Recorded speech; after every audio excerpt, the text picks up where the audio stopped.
उत्तर प्रदेश ऐतिहासिक के साथ धार्मिक तीर्थ स्थलों वाला राज्य है। यहाँ आपको हर जिले में प्रसिद्ध तीर्थ स्थल देखने को मिल जाएंगे। ऐसे ही लखनऊ से करीब 80 किलोमीटर दूर सीतापुर में स्थित नैमिषारण्य है। गोमती नदी के किनारे इस तीर्थ स्थल का उल्लेख हिंदू ग्रंथों में भी मिलता है। ऐसा कहा जाता है कि यह नहीं जाने से 4 धाम की यात्रा भी अधूरी रह जाती है। यहाँ पर 88,000 ऋषि मुनियों ने तपस्या की है। नैमिषारण्य की खास बात यह है कि यहाँ भगवान विष्णु के अलावा ललिता देवी मंदिर, श्री नारद मंदिर, हवन कुंड, पंच प्रयाग, व्यास गद्दी, पंच पांडव मंदिर, हनुमानगढ़ी, पंच पुराण स्थित है। नैमिषारण्य स्थित सरोवर में रोजाना हजारों की संख्या में श्रद्धालु डुबकी लगाते हैं। ऐसा कहा जाता है कि यहाँ भगवान राम और श्री कृष्ण 84 कोष की परिक्रमा की। इसके अलावा नैमिषारण्य में ही महर्षि दधीचि ने अपनी अस्थियां दान की थी, जिसे देवराज इंद्र का ताकतवर हथियार वज्र बना। कहा जाता है कि नैमिषारण्य की वो स्थान है जहाँ पर ऋषि दधीचि ने लोक कल्याण के लिए अपने वैरी देवराज इंद्र को अपनी अस्थियां दान की थी। साथ ही यह भी कहा जाता है कि नैमिषारण्य का नाम नैमिष नामक वन की जगह से रखा गया है। इसके पीछे कहानी यह है कि महाभारत युद्ध के बाद साधु संत कलयुग के प्रारंभ को लेकर काफी चिंतित थे, इसलिए उन्होंने ब्रह्मा जी से किसी ऐसे स्थान के बारे में बताने के लिए कहा जो कलयुग के प्रभाव से अछूता रहे। इसके बाद ब्रह्मा जी ने एक पवित्र चक्र निकाला और उसे पृथ्वी की तरफ घुमाते हुए बोले, जहां भी यह चक्र रुकेगा वो स्थान कलयुग के प्रभाव से मुक्त रहेगा।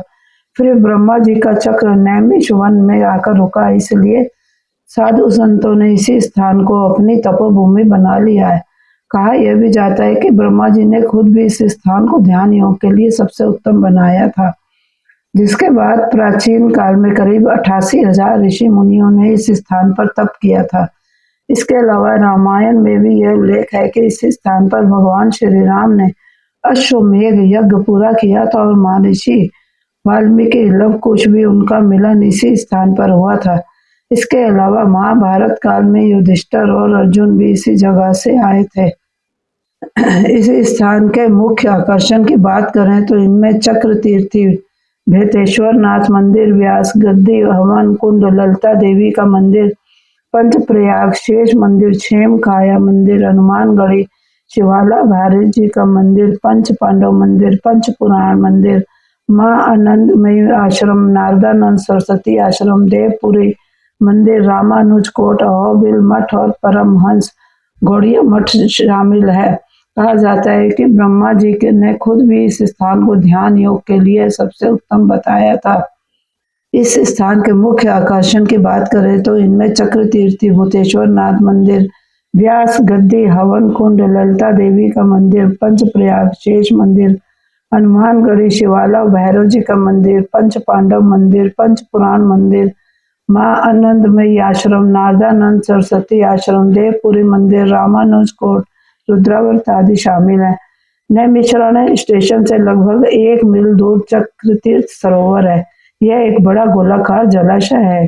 घेरे के चारों ओर बाहर जल भरा रहता है, जिसमें श्रद्धालु स्नान करते हैं। जल में चलते हुए इस गोल चक्र की परिक्रमा भी करते हैं। जल के भरे हुए घेरे के बाद चारों ओर सीढ़ियां बनी हुई हैं।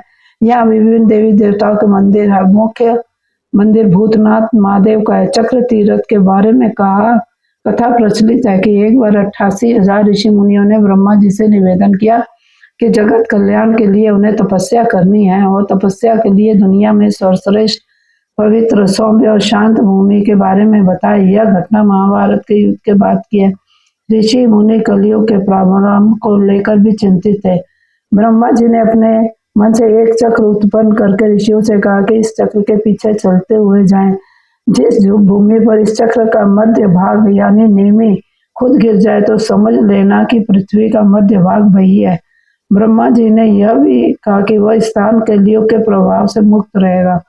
कहा जाता है इसी स्थान पर चक्र का नेमी गिरा था, जिस वजह से इसका नाम नैमिषारण्य पड़ा और यह जगह चक्र तीर्थ कहलाई। यह भी कहा जाता है कि नैमिषारण्य को वो स्थान है जहाँ पर ऋषि दधीचि ने लोक कल्याण के लिए अपने दुश्मन देवराज इंद्र को अपनी अस्थियां दान की थी। ऐसी मान्यता है कि इस परम पवित्र भूमि के दर्शन बिना सभी तीर्थ अधूरे हैं रहते हैं।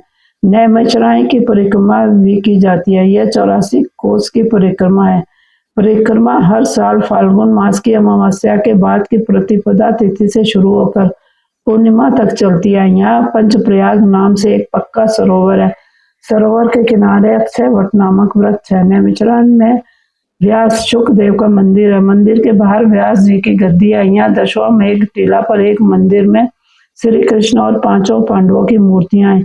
यहीं पर चारों धाम मंदिर भी हैं।